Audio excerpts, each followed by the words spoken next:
terhapus dari dosa-dosa dan kesalahan. Apalagi bagaimana nanti menyikapi musibah itu, sehingga kita dapatkan penghapusan dosa dari Allah Subhanahu wa ta'ala. Kan kita dapat pahala. Tidak ada manusia yang tidak mendapatkan musibah. Manusia yang ada di kolong bumi, kolong langit ini, tidak ada yang tidak ada musibah. Semua kita pasti mendapatkan musibah. Hanya saja tergantung musibahnya itu, apakah memberatkan atau sedang atau ringan. Tapi walaupun itu berat, sedang atau ringan musibah itu, ketika kita hadapi, maka tentunya kembali kepada apa yang Allah sebutkan dalam Quran, la yukallifullahu nafsan illa wus'aha. Kalau dikatakan bahwa beban itu juga musibah, musibah itu juga beban, maka beban itu ketika dipikulkan Allah kepada kita, itu berdasarkan ayat tadi, kita sanggup memikulnya. Jadi tidak ada beban yang tidak kita sanggup memikulnya, maka diberikan Allah beban itu. Karena sangguplah kita memikul beban itu, makanya Allah berikan beban itu kepada kita. Jadi dalam hidup beragama ini, yang sanggup memikul beban agama ini hanya manusia. Binatang tidak sanggup, tumbuh-tumbuhan tidak sanggup, gunung, laut tidak sanggup memikul beban ini. Padahal kan sama semua makhluk Allah. Yang sanggup memikul beban agama ini hanya Allah. Musibah dalam pandangan agama itu bisa diartikan juga sebagai beban. Bahkan ada yang berpendapat, ya, dari dalil yang juga kita temukan, bahwa musibah itu sebagai bentuk ujian dari Allah Subhanahu wa ta'ala. Sampai sejauh mana keimanan kita itu, maka datang ujian Allah itu dalam bentuk musibah, untuk menguji keimanan kita sampai sejauh mana kekuatan iman kita.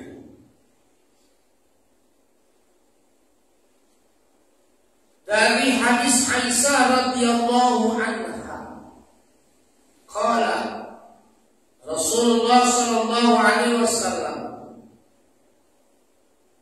bersabda, "Ma min musibatin tusibul muslima illa kafarallahu biha anhu hatta asy-syaukatu yusyaqu."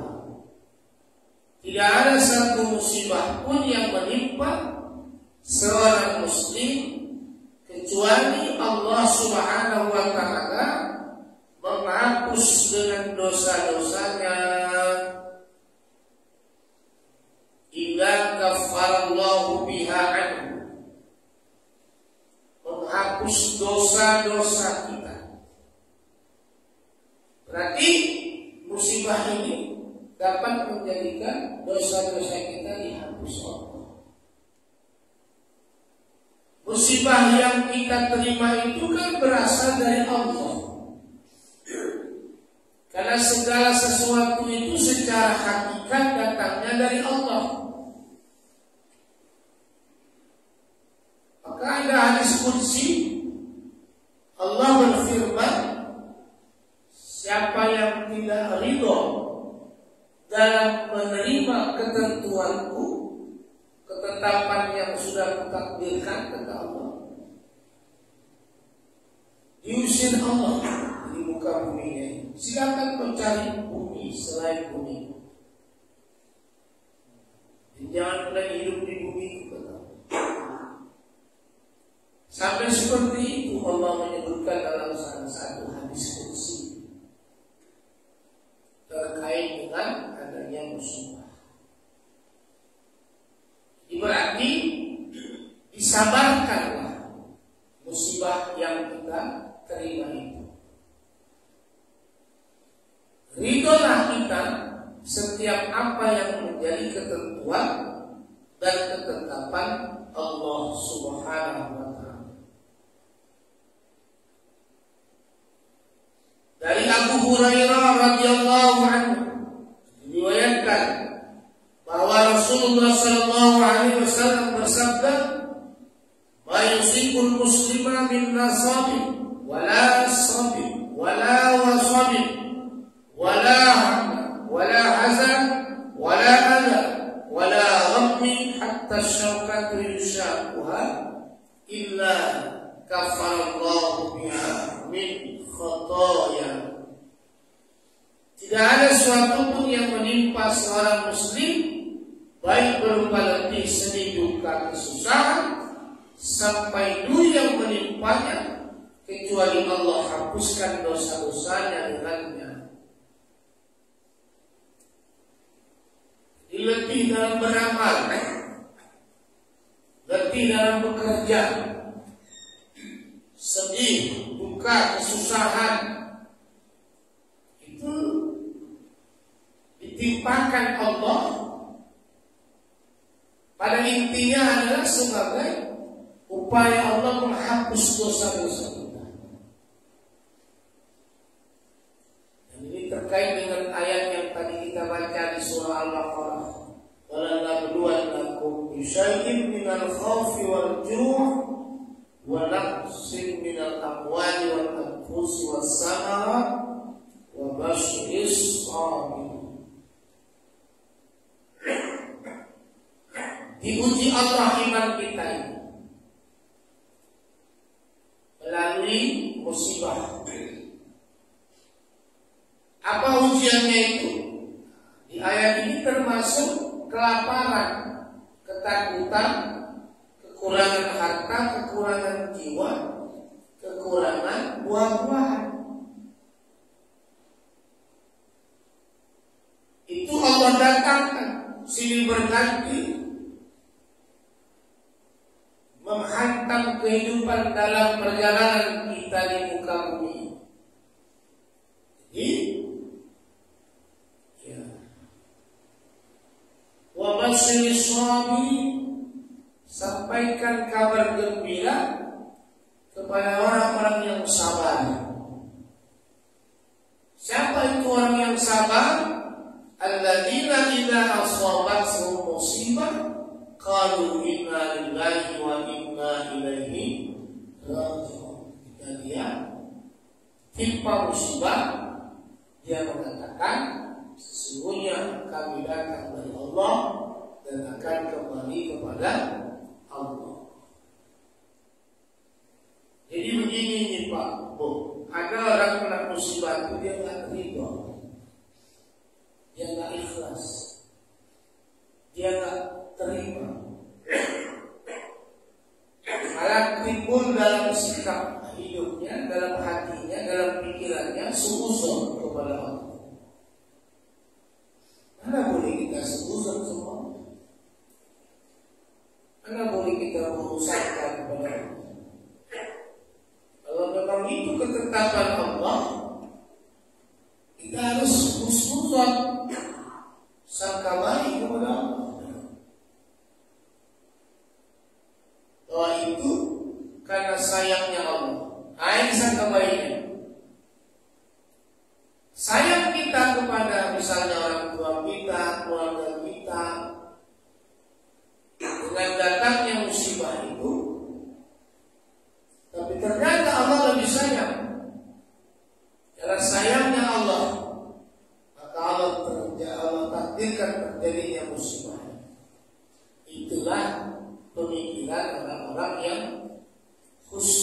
husnul, berbaik sangka. Jadi kita jangan suka buruk sangka. Ada hukumnya berburuk sangka. Itu makanya harus ada tabayun, cross check, betul nggak itu?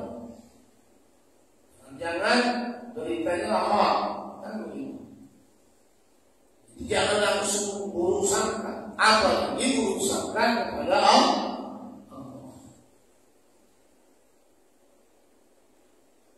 Gak ada manfaatnya berburuk sangka kepada manusia, apalagi kepada Allah. Justru menyakitkan hati dan pikiran, berbagi pikiran. Kalau kita suka berburuk sangka, terkait pula dengan musibah, kita harus baik sangka. Oh sayang kita, ternyata Allah lebih sayang. Kita ternyata Allah lebih mencintai. Ma asabaha min musibatin illa biiznillah. Dan kami jadikan musibah kecuali atas izin Allah. Jadi musibah itu juga terjadi atas izin Allah. Paling tidak kan Bapak Ibu, makna biiznillah itu mengandung dua sifat Allah yang wajib kita imani. Pertama, musibah itu terjadi atas kuasa Allah, kudrat Allah. Yang kedua, musibah itu terjadi atas iradah. Apa arti iradah? Kehendak Allah.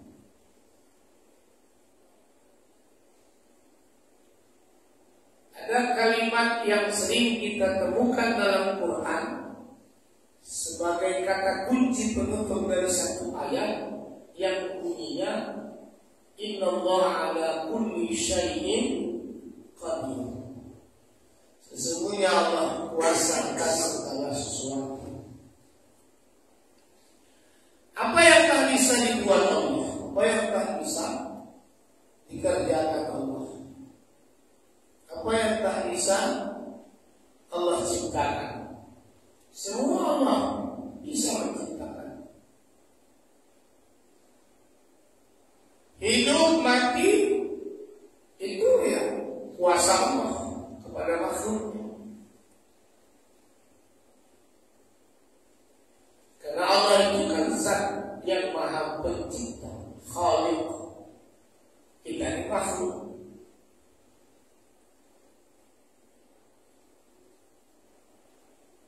Sanggupkah Allah membalik-balikkan bumi ini? Ya pasti sanggup. Dan itu nanti Allah akan lakukan ketika terjadinya peristiwa kiamat itu.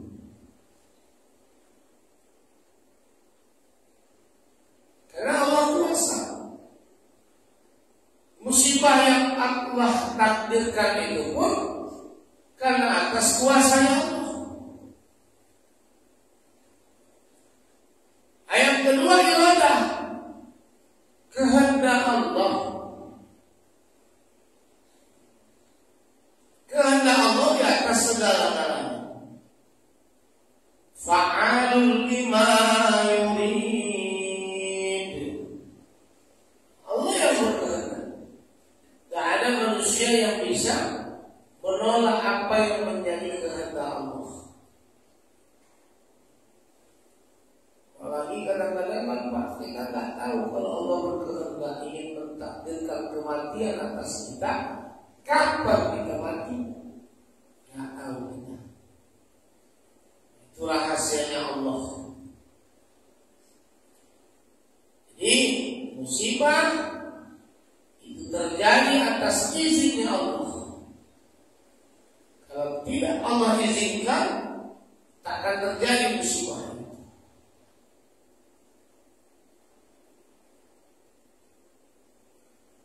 Ini yang kadang-kadang tak diterima oleh seseorang yang ketika dia mendapatkan musibah dari Allah Subhanahu wa Ta'ala,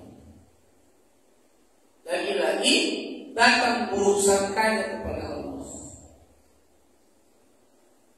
Ya gak bisa. Orang itu sudah dari Allah, ketetapan dan ketentuan Allah. Dari Abdullah radhiyallahu anhu berkata, dakhaltu ala Rasulullah, saya masuk pada Rasulullah sallallahu alaihi wasallam, wa huwa yu'aku faqul, beliau dalam keadaan sakit keras.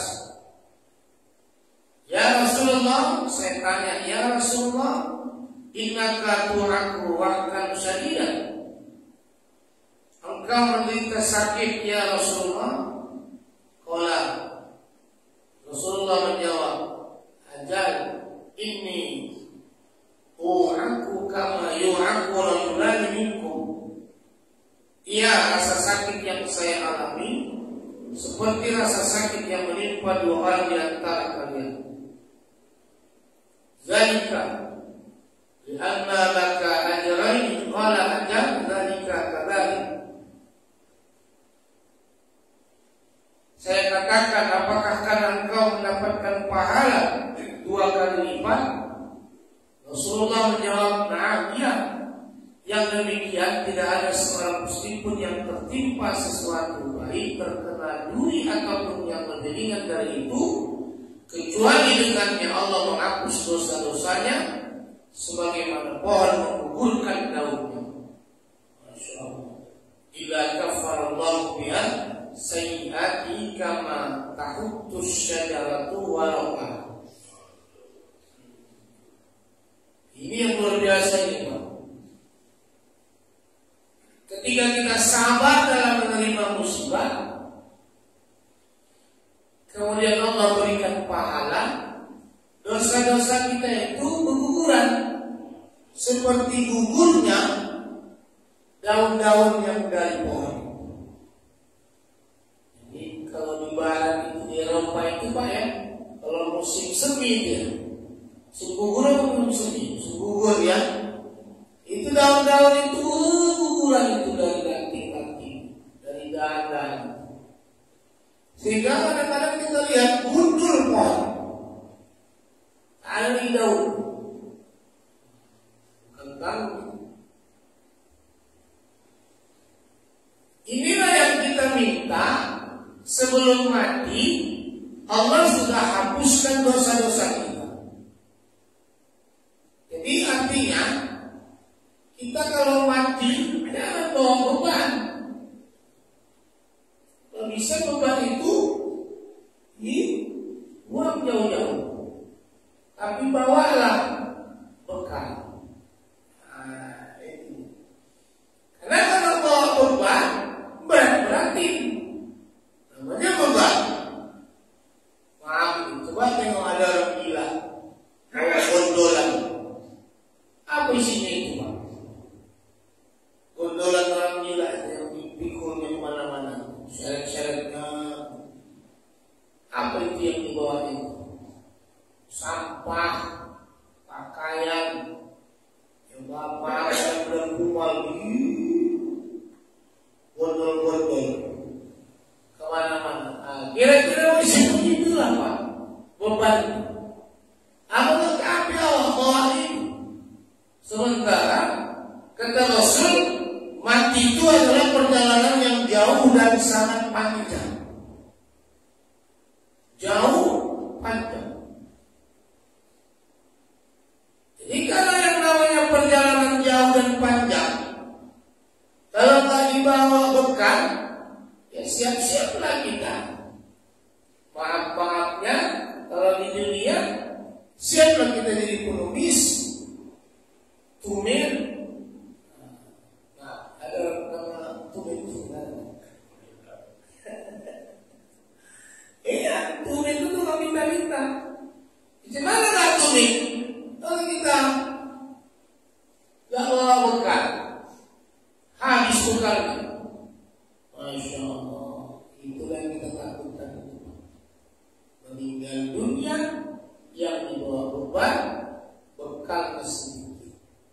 habis bekal repot kita. Selesai kita di jalan yang panjang, di perjalanan yang panjang. Jadi salah satu yang dapat menghapuskan dosa-dosa kita, karena nggak mungkin kita ini nggak berdosa ya kan? Karena ada kita yang nggak berdosa, Rasulullah yang nggak berdosa, maksud nggak ada dosa kepada Allah, nggak ada dosa kepada sesama manusia. Makanya disuruh Allah kita mencontoh Rasulullah. Laqad kana lakum fi Rasulillahi uswatun hasanah. Sungguh pada diri Rasul itu ada suri tauladan yang baik. Kita disuruh contoh. Kenapa Rasulullah tak punya dosa? Ya orang yang menzaliminya itu sebelum minta maaf udah dimaafkannya. Dan orang yang menzaliminya itu gak pernah dia balas untuk menzalimi lagi. Makanya dia plong, gak ada dosa sama manusia. Diludahi orang dia diam, senyum. Malah yang meludahi sakit didengung. Iya kan? Akhirnya yang meludahi itu insan sadar, takjub melihat ada akhlak Rasulullah. Akhirnya dia masuk Islam. Nah coba kalau kita diludahi orang, coba orang gini-gini, apa gak balas? Pas setengah kali balas, ya kan? Makanya kita ini kadang-kadang beramal itu susah, nggak nampak lezatnya, nggak terasa lezatnya. Ya karena masih ada sakit hati, karena masih ada penyakit dendam, karena ada penyakit iri, dengki, riya, ujub, nauzubillah min dzalik. Itu dalam kajian tasawuf penghambat, pengalam. Kenapa kok beribadah itu nggak nampak, nggak terasa lezatnya? Faktornya banyak. Ada yang antaranya bukan menghambat dia. Kalau dengan bahasa lain ada guru kita bilang, di badan kita ini, di tubuh kita ini atau di dalam tubuh kita ini ada tempat setan nongkrong yang kita buatkan tempatnya sendiri. Kan bagaimana itu? Tempat setan itu kita buatkan sehingga enak dia itu nempel, orang dibuatkan pula tempatnya. Apalah itu tempat tengkrengan setan di dalam diri kita itu? Itu tadi sifat-sifat dengki tadi. Nyangkut di situ. Sifat iri nyangkut setan di situ. Jadi lama-lama karena nggak dibersihkan ini penyakit hati ini, ya namanya lah sudah enak dia nongkrong di situ. Mana dia pilih kan? Itulah yang kita takutkan. Makanya bersihkan, taubat, istighfar, banyak zikir, beramal dengan niat yang tulus dan ikhlas semata-mata karena Allah. Bersihkan, jangan nggak dibersihkan. Jadi Bapak dan Ibu hadirin yang dimuliakan Allah Subhanahu wa taala, sabarnya ketika ditimpa musibah, walaupun pahit terasa, musibah itu berat terasa, disabarkan, dapat pahala. Dosa-dosa kita insyaallah akan dihapuskan oleh Allah Subhanahu wa taala, bagaikan seperti illa kaffarallahu biha sayyi'ati kama tahuttu syajaratu waraqaha. Seperti daun yang gugur dari pohonnya. Kemudian dari Aisyah radhiyallahu anha, sabda Rasulullah, la tusibul fama qawqaha illa qasallahu biha fi khati'ati. Tidaklah seorang tertimpa musibah, baik terkena duri maupun yang lebih ringan dari itu, kecuali Allah akan menghapus kesalahannya.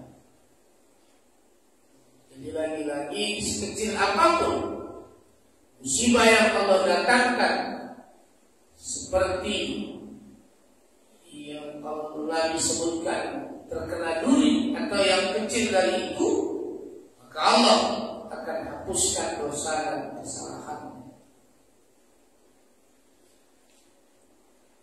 Jangan dianggap musibah itu sebagai satu hal yang menunjukkan ketidaksayangan Allah kepada kita. Jadi jangan tidak dianggap sayang Allah sama kita. Allah itu Maha Rahman, Allah itu Maha Rahim, Allah Maha Pengasih, Allah Maha Penyayang.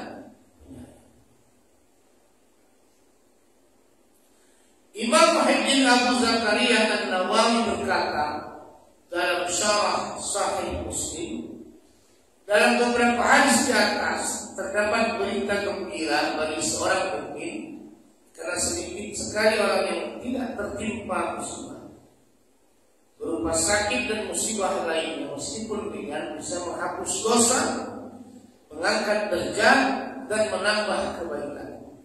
Ini adalah pendapat yang benar menurut mayoritas para ulama. Ini musibah itu sekali lagi kita pahamkan, jangan karena tidak sayangnya Allah, jangan ada buruk sangka kita kepada Allah, jangan ada suuzon kepada Allah, tapi musibah itu dapat menghapus dosa, mengangkat derajat dan menambah kebaikan. Maka ada hadis menyebutkan siapa yang sabar dalam menghadapi musibah, Allah ganti dengan yang lebih baik dari sebelumnya. Kemarin beberapa pertemuan yang lalu sudah pernah saya sampaikan juga kan, maksudnya diganti Allah posisi kita yang semula menjadi orang yang susah beribadah, akhirnya kemudian bisa dengan musibah itu orang meningkat ibadahnya. Itu yang dimaksud dengan diganti Allah dengan yang lebih baik. Bukan perkara hanya rezeki saja, tapi perkara peningkatan kualitas dan kuantitas iman dan amal. Jadi kalau kita sabar, siap menerima dengan ikhlas ketetapan dan ketentuan dari Allah berupa musibah yang menyedihkan dan menyakitkan, maka Allah ganti dengan yang lebih baik dari sebelumnya. Termasuk ketakwaan kita kepada Allah. Jadi kan ada dua itu yang datang dari Allah. Ada bala musibah, ada nikmat. Untuk apa Allah datangkan bala musibah? Untuk semakin taatkah atau semakin buat maksiat? Orang yang sabar, ikhlas menerima musibah itu, dia memohon petunjuk dari Allah dengan sholatnya, dengan ibadahnya, dia memohon petunjuk kepada Allah, maka Allah ganti. Allah tingkatkan ketakwaannya. Inilah yang dipahamkan oleh ulama tafsir terkait dengan ayat yang tadi kita bacakan, ya ayyuhalladzina amanu ista'inu bis-sabri was-shalah innallaha ma'as-sabirin. Sesungguhnya Allah bersama dengan orang yang sabar. Jadi dituntut Allah, dituntut Allah, dijaga dan dipelihara oleh Allah, dibimbing terus oleh Allah kepada jalan yang benar. Makanya jangan ada suuzon dalam diri walaupun tak terucap. Ini nanti bisa merusak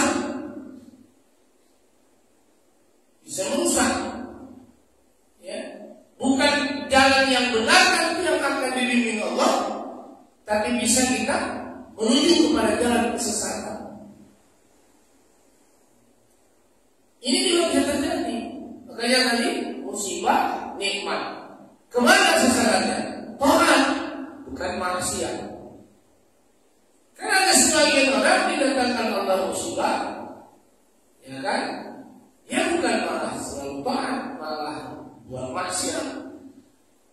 Yang lebih adanya kadang-kadang seperti itu, dikasih musibah, dia malah semakin maksiat. Ya sudah dapat dipastikan kalau begitu dapat nikmat, dia akan tetap juga berbuat maksiat. Ditimpakan musibah malah aja dia maksiat, apalagi dikasih nikmat. Tapi karena ada hidayah dari Allah terkait dengan suci dan bersihnya hati, ikhlas menerima musibah, maka insya Allah kita akan dibimbing Allah. Baik ada nikmat atau apalagi musibah, menjadikan kita selalu berbuat taat kepada Allah. Jadi ketaatan itu Pak yang harus ditunjukkan, bukan malah kemaksiatan itu yang selalu diprioritaskan. Pada umumnya manusia ini, kalau yang kita lihat selalu datang musibah, gak berani orang buat maksiat. Ya kan? Mesti dia dekatkan diri kepada Allah. Ada kesadaran pada dirinya, keinsapan. Tapi ini kadang-kadang gak berkekalan dia, berubah-ubah. Sementara aja Pak taatnya ketika ditimpa musibah. Setelah itu balik lagi. Ini bisa juga terjadi. Sebentarnya dekatnya dengan Allah, setelah berselang waktu timbul lagi kemaksiatan itu. Ini bisa juga terjadi pada kehidupan manusia. Nah, yang paling mengerikan, berkekalanlah maksiatnya ketika Allah terus memberikan nikmat kepadanya. Nah, ini dalam pandangan tauhid istidrak namanya. Jadi istidrak. Allah kasih Pak nikmat itu, tapi bukan untuk berbuat taat dekat kepada Allah, tapi selalu terus berbuat maksiat. Nah, ini dalam tauhid namanya istidrak. Dibiarkan Allah kita dalam lumpur kemaksiatan yang ketika datang nikmat itu. Ini menakutkan juga ini. Jangan dianggap kalau kita banyak duit mabuk-mabuk buat maksiat, happy-happy. Oh, inilah kenikmatan dunia yang diberikan Tuhan. Oh, bukan, itu istidrak. Bukan kebaikan itu. Allah tutup mata kita, Allah lupakan kesadaran kita, sehingga kita jauh dari Allah Subhanahu wa Ta'ala ketika Allah berikan kita nikmat. Ini ya seperti Allah berikan kekuasaan kepada Fir'aun. Akhirnya dia lupa kan Pak? Fir'aun kan lupa hakikat diri, nggak ngaji diri dia, nggak mengkaji dirinya siapa. Karena terus dikasih Allah. Jadi dalam tafsir menyebutkan Fir'aun itu memang ilmunya di atas rata-rata manusia. Kalau menjadi di Indonesia ini menjadi profesor Hadidina, ya kan? Kecerdasannya di atas rata-rata. Jarang orang seperti itu kecerdasannya. Tapi syukurnya pula tak menjadi Fir'aun kan? Hati-hati juga nih yang kepingin mau jadi presiden, wakil presidennya. Dikasih terus nikmat sama Allah. Dikasih, tapi nanti awas bersalah dalam menerima nikmat Allah itu. Ujung-ujungnya nanti tumpah diri. Nah, itu yang istidrak. Waktulah sehat terus, mana ada sakit, rezekiku banyak, aku bisa suka-suka hati, mau zina, mau judi, mau merampok segala macam. Oh,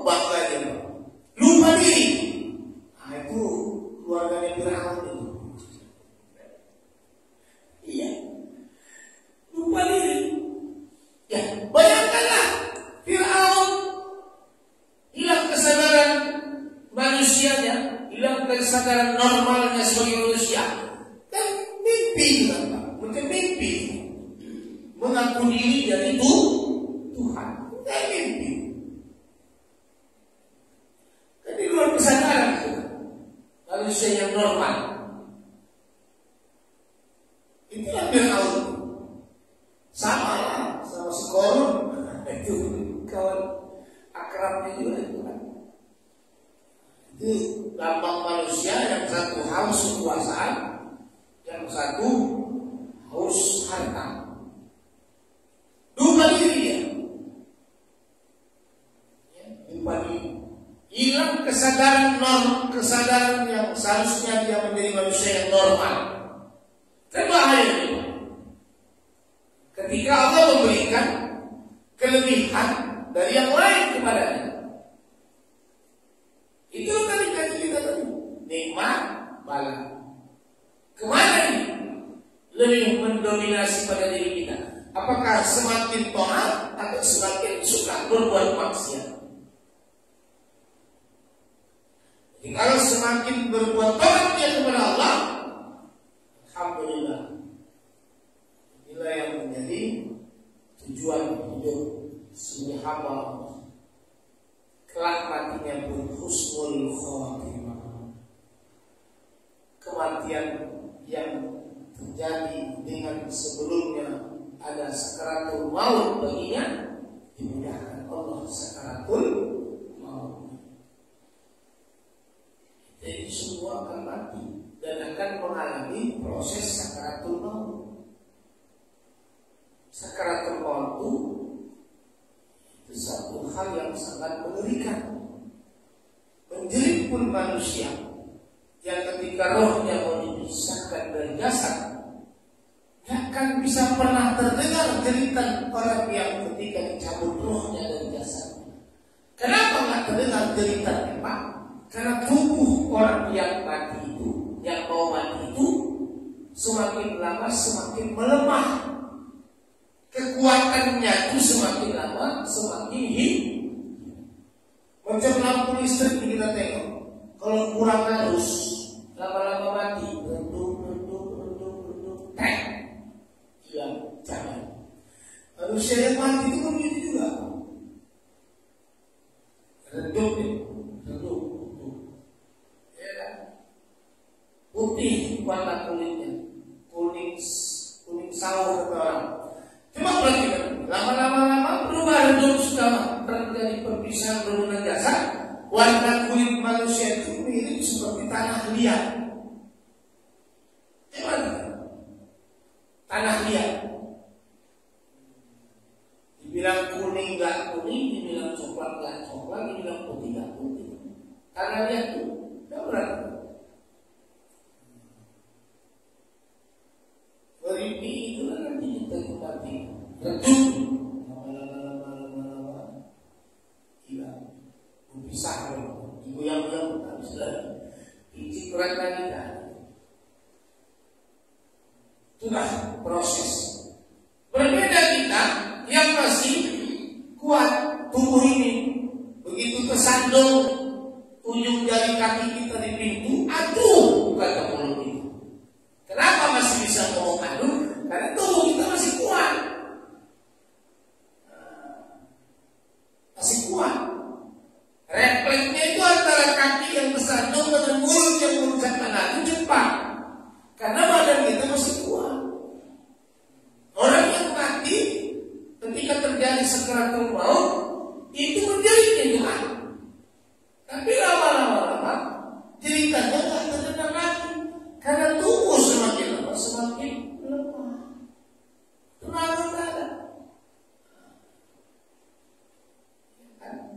Begitulah terjadi sakaratul maut. Sampai-sampai Nabi pernah bilang sakit-sakitnya sakaratul maut itu ketika mau menghabisi, ya kan?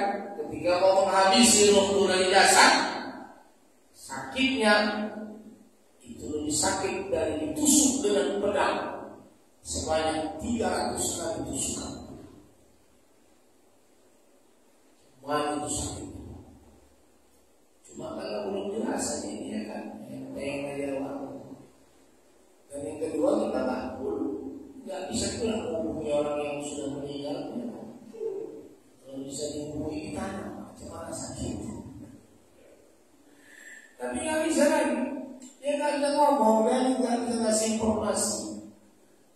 hanya isyarat tubuh aja. Ya udah tubuhnya makin lama makin lemah. Ya kan, perutnya berpisah dengan itulah makanya orang tasawuf berpaham nikmat itu yang paling tinggi yang ingin kita raih. Salah satunya selain nikmat sehat, nikmat dikasih Allah keturunan yang soleh dan solehah, nikmat yang sangat kita inginkan itu mati dalam keadaan husnul khotimah. Termasuklah ya, mudahnya proses sakaratul maut ketika nanti terjadi pada diri. Oleh sebab itu adabnya bagaimana? Banyak-banyaklah berdoa. Allahumma hawwin alaina fi sakaratil maut. Ya Allah mudahkan sakaratul maut. Wa najata minan nari wal afwa 'indal hisab. Kemudian apa lagi? Allah mahtim bi husnil khatimah. Ya udah diminta sama Allah. Orang yang bodoh kata sebagian ulama yang tak mau minta mati husnul khotimah. Karena kematian husnul khotimah itu adalah kematian yang paling dirindukan oleh orang-orang mukmin, orang-orang yang beriman. Tapi sekali lagi, dan para ulama juga berpendapat hikmah dari beratnya cobaan para nabi, kemudian orang-orang yang seperti mereka adalah karena mereka mempunyai kesempurnaan sabar dan ikhlas. Jadi ketika ada hadis tadi disebutkan bahwa Nabi pun diuji Allah kan, ini memang berat. Makanya sampai ada istilah ulul azmi, Nabi yang paling berat cobaannya. Kenapa? Karena mereka memiliki kesempurnaan iman yang ikhlas, sabar, dan mereka mengetahui bahwa semua itu adalah nikmat dari Allah Subhanahu wa taala agar disempurnakan kebaikan dan dilipat gandakan pahala atas mereka. Jadi ketika ditimpakan Allah musibah, kemudian tantangan dalam menjalani hidup bagi para nabi, itu untuk supaya meningkatkan kesempurnaan keimanan para nabi dan rasul-rasulullah. Bahkan Allah lipat gandakan ya pahala bagi mereka. Masya Allah. Jadi kalau kita pulpa mendapatkan ujian, ya kalau kita sabar, kita ikhlas, ya kan, kita tidak berbuat macam-macam, ya insya Allah akan dilipat gandakanlah Allah pahala kita dari ketika kita menjalankan amal ibadah kepada Allah. Jadi jangan membuat kita malas. Bahkan ada ibu-ibu ketika suaminya meninggal terus sedihnya nggak hilang, sampai-sampai ngomongnya pun kadang-kadang ngawur. Aku Ustaz semenjak suamiku meninggal kayaknya jalan nggak cecah kakiku Ustaz. Kalau nggak cecah pun gimana? Ya kan? Nah, itu kan aneh. Dia bilang aja aku sedih Ustaz. Kalau Ustaz doakan datang saudara-saudara. Sedih kali rasa hatiku. Dia bilang aja sedih. Nanti insya Allah orang pun ngasih nasihat, sabarlah Bu. Hari ini Bu yang kena musibah, besok kami pula. Sama yang kita nanti kena musibah, berbeda-beda lah. Kadang-kadang kedatangan musibah itu sesuai dengan kehendak Allah. Jadi mau macam mana lagi? Mau ditempatkan? Orang memang sudah kehendak Allah. Memang begitulah pasangan yang akan kita jalani. Ada pasangan yang bukan hidup, ada pasangannya mati, ada sehat, pasangannya sakit dan seterusnya. Jadi kembali kepada persoalan intinya itu tadi bahwa kita bakal mati dan jangan dibawa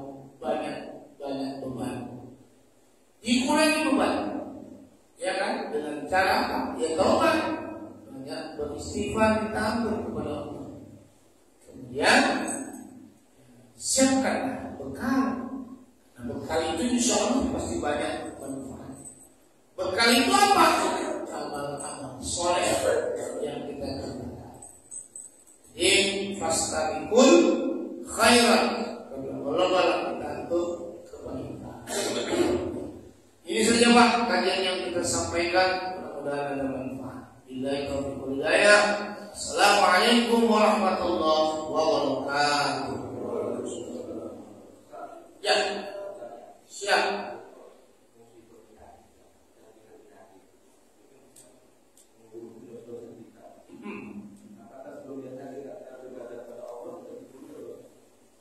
Apakah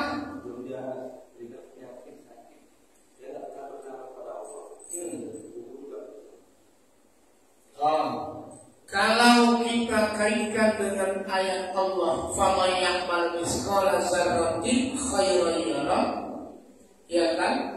"Wa man ya'mal mithqala dzarratin syarran yarah." Tentu harus ada perbedaan. Gak mungkin, ya kan? Amal yang dibuatnya gak akan dibalas, gak mungkin kesalahan yang dibuatnya gak dibalas juga kan? Kan itu intinya ayat, tetap dibalas Allah juga, dan dia tidak berbuat amal. Jadi kalau gugur dosanya, seandainya dia tidak beramal, maka tak ada juga lah bekal dan pahalanya. Digugurkan dosanya, tapi kan dia tak beramal. Apa yang mau menjadi bekalnya orang dia tak beramal? Tapi seandainya setelah dia sakit itu sembuh dan dia beramal, maka akan adalah pahalanya. Karena setiap amal kan ada pahalanya, walaupun amal yang dikerjakan itu sebesar biji zarah, dia diampuni dosanya. Tapi kan amal kebaikannya kan tidak ada, karena dia tak beramal. Apakah akan tetap juga dimasukkan dia ke dalam surga? Tunggu dulu. Bekalnya mana? Pahala dia beramal mana? Kan ada. Kasih dosa. Sakit, dia digugurkan Allah. Memang dosanya. Tapi kalau dia tak beramal, bagaimana itu? Tetaplah jadi dosa. Jangan mengharapkan buat manusia kamu sakit, habis dosa. Kok pengen namanya? Ya enggak gitu pemahaman. Memang dihapuskan Allah ketika dia sakit dan dia sabar kan ini. Ada pahalanya. Tapi yang berbeda pahala ketika dia sabar dalam menghadapi sakit dengan ketika dia beribadah yang lain-lain. Kan ada panggilan-panggilan keuntungan orang yang beribadah, pahalanya sekian, pahalanya sekian. Gak dapatnya lah. Hanya pahala dari sabar waktu ketika tiba sakit. Lagi kan macam mana dia itu? Gak beramal, dari tiba sakit. Apakah bisa ikhlasnya? Belum tentu juga kan, belum jaminan. Jangan-jangan ketika dia sakit itu malah dia tidak ingat Allah, tidak banyak istighfar minta ampun kepada Allah. Ya, berarti sedikitlah hanya yang dia dapatkan pahala dari sabar ketika mendapatkan sakit itu. Jadi makanya orang yang sabar, ikhlas ketika sakit akan diberi Allah pahala. Itu kan tidak seperti mudahnya kita menyebutkan sabar saja kan dapat pahala. Bagaimana hati kita? Selalu ingat kepada Allah waktu sakit. Seperti kisah Nabi Ayub. Bagaimana Nabi Ayub? Ketika mau mendatangi bulan-bulan itu tubuhnya, ada satu tubuh, ada satu organ tubuh Nabi Ayub yang tak bisa disentuh. Apa itu? Hati. Ternyata hatinya selalu ingat kepada Allah.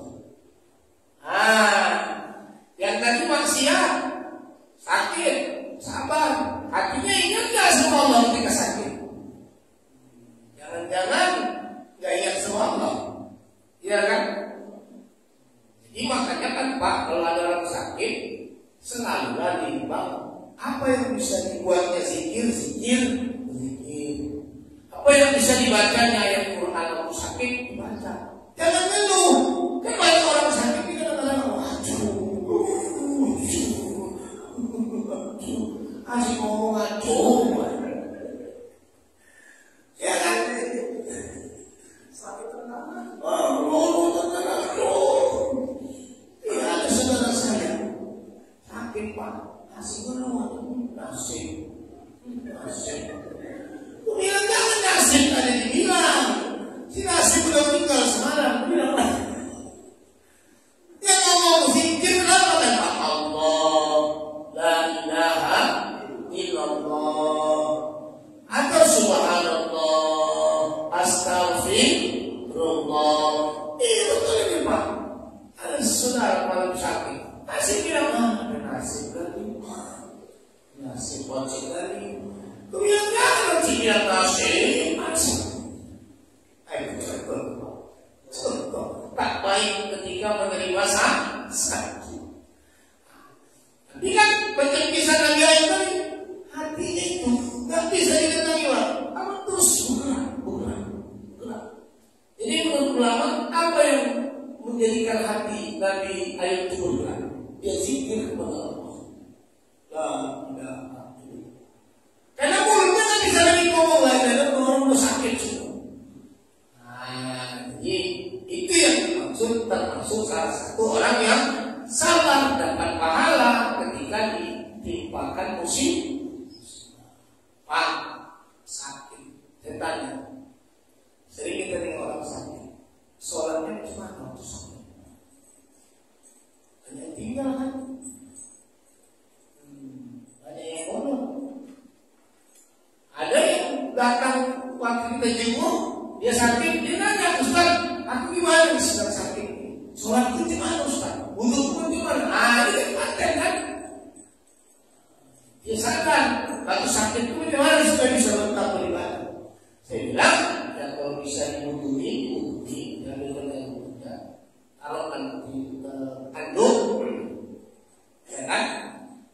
Kalau anduk, udah isi dulu. Kalau bisa kena air kayakmu sholat semacam mana bisanya, nggak bisa berdiri kan dulu, nggak bisa dulu kan berbalik kan. Alhamdulillah kan berarti ada orang sakit masih teringat macam mana sholat. Kita yang nggak tahu di mana sakit lagi, bisa nggak ingat sholat? Jangan nggak ingat sholat. Aduh. Seperti saudara saya nasib,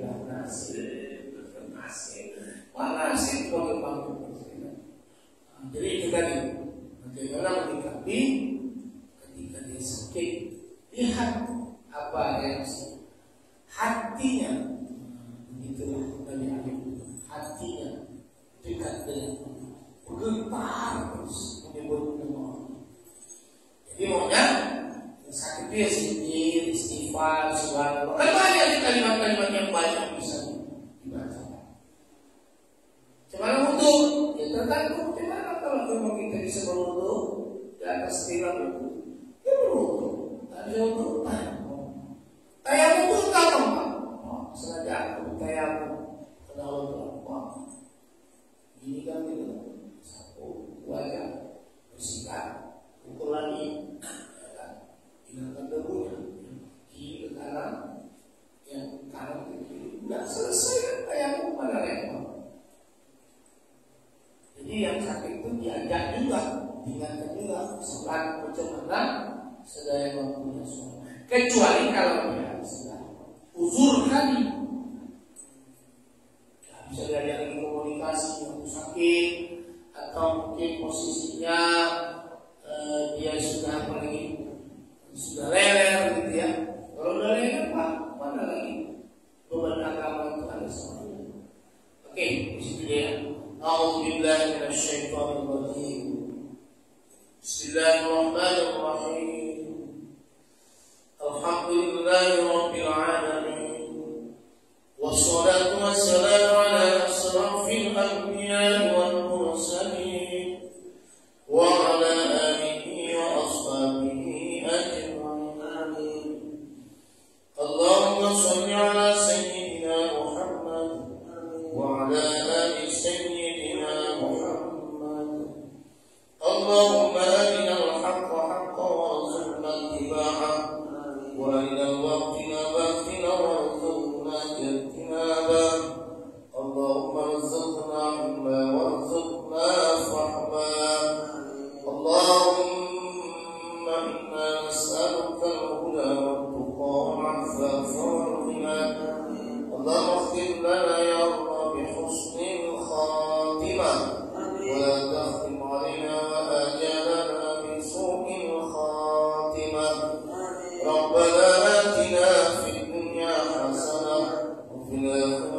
حسنة وقنا عذاب النار وصلى الله وسلم عليه والحمد لله رب العالمين. تقبل الله منكم.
Yeah.